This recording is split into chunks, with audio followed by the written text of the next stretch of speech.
Elisa here, coming at you with some real-life career advice. Now, for those of you who don't know, I'm a product manager in the tech world, and I've made my fair share of career blunders. But I'm making these videos so that you don't have to go through quite as many career challenges as I did. If you want to hear more of this type of content, please subscribe to my channel so you can hear more fabulous information. It'll be great. You'll love it. Anyhow, today we are talking about how to leverage LinkedIn to boost your career. Now, LinkedIn is a very powerful tool that can really boost your career in a lot of ways. But if you don't know how to use it correctly, it won't really get you anywhere. So I want to start today's video by telling you a story about how I epically failed with LinkedIn when I was young in my career. Now, when I was about 2 years into my career, I had really high hopes for LinkedIn. Like really unrealistically high hopes for LinkedIn. I basically thought that if you had like a second-degree connection at your dream company, you could probably get a job there. I was a little bit misinformed. So 2 years into my career, I was working at this company. It was a good company, but I was working in a role that I really didn't like, and I really needed a change of career. So I looked at my LinkedIn and basically found anyone who was a second-degree connection who seemed to have this really cool job at a fun LA company, because I was living in LA at the time. So I found a couple second-degree connections that worked at awesome companies, and I wrote them messages, and I heard nothing back. I wrote them messages about job openings at these companies and nothing. So then I was like, who cares if they're second-degree connections or not? I'm just gonna put myself out there and message a bunch of people. So I wrote a message to maybe 5 more people in hopes that they would be really interested in speaking with me, and yet I was ghosted again. And at that point, I basically lost all hope for LinkedIn. But as I reflect back on that challenging experience with LinkedIn, I realized that I made some really critical mistakes that now make it clear why I wasn't getting any responses. So let me break down those mistakes. Mistake number 1, I wrote the exact same message to all 8 recipients. Talk about a not so personalized experience. Second mistake, I was asking people for the wrong thing. And the third mistake, well, I only sent messages to 8 people, so my expectations were way off. So let me break down each of these mistakes that I made. So the first mistake was that I wrote the exact same message to all 8 recipients. So it was a very generic message. I probably sounded a little bit like a bot. This is really problematic because the people that you're messaging are really freaking busy. And if they can tell that you didn't put any effort into the message that you sent, why would they want to spend 30 minutes on a call with you? It just doesn't make sense. Now, I work at a company that does email marketing software, and we always advise our clients not to do cast and blast messaging. And cast and blast messaging is basically sending the same message to a large group of people with no personalization. Because who wants to get that message? Now, for me, when I get a message from someone on LinkedIn that feels really personal, like they maybe went through my LinkedIn profile and learned a bit about me, I really want to talk to those people. So the first mistake I made was I had very generic messaging when I should have been a lot more personal and actually catered each message to each individual recipient.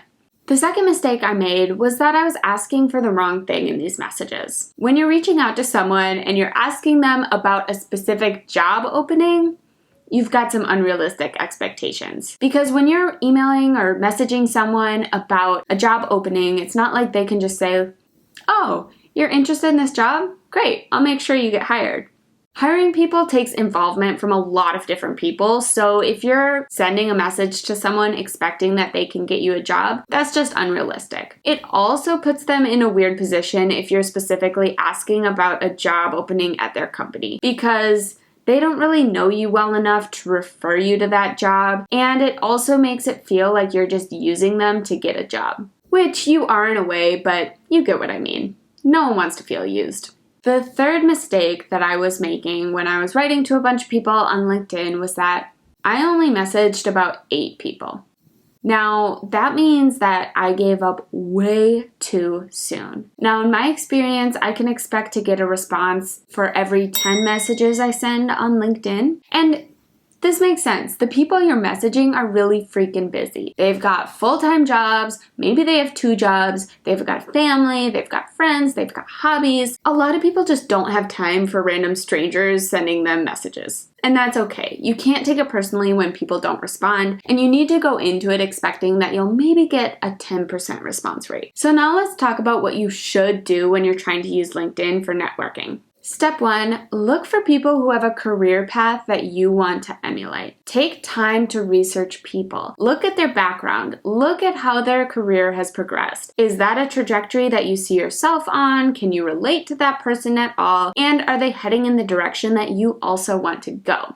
Once you get to know them, by looking at their LinkedIn profile, send them a nice personalized message. Talk about their career, what they've done, how you're interested in what their journey was like, and ask for maybe 15 to 30 minutes to connect so you can learn more about their journey so that you can maybe base your career trajectory off of theirs.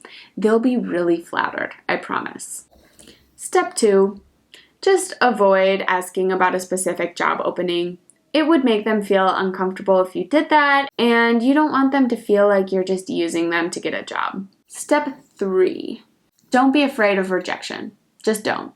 Expect a 10% response rate and just get over it. Don't take it personally. Continue on your journey. Expect about 1 in every 10 people to respond. You'll be golden. Step 4, if you do get a phone call with this person, treat it like an interview. Act very professional, very thoughtful, be on your best behavior because sure, there may not be a job opening for you right at this very moment, but if you're personable and seem really smart and capable, the person you're talking to will want to keep in touch, and who knows, somewhere down the line there might be a job opening for you and this person might reach out to you. So treat the call like an interview and make your best impression that you can. It may not have immediate impact, but down the road, it could have a significant impact on your career. And I've got one more thing for you. If you are a professional and maybe you have 3 or 4 years under your belt, you maybe are starting to notice that you're getting some LinkedIn messages from little career babies. Now I know we're all busy, we have a lot of things going on, but I really encourage you to respond to as many of those messages as you can. Seriously, these informational phone calls can go a long, long way. So if someone does reach out to you and wants to talk about career stuff, I know a lot of us are busy, but try to respond to at least a few of them and take that phone call. It can really make a huge impact on people. And if you ever want to talk to me about product management or about career stuff in general, just message me on LinkedIn or comment on these videos or send me an Instagram message, whatever it is. I'd love to connect with you, and I'll try to connect with as many people as possible just to talk through career journey stuff.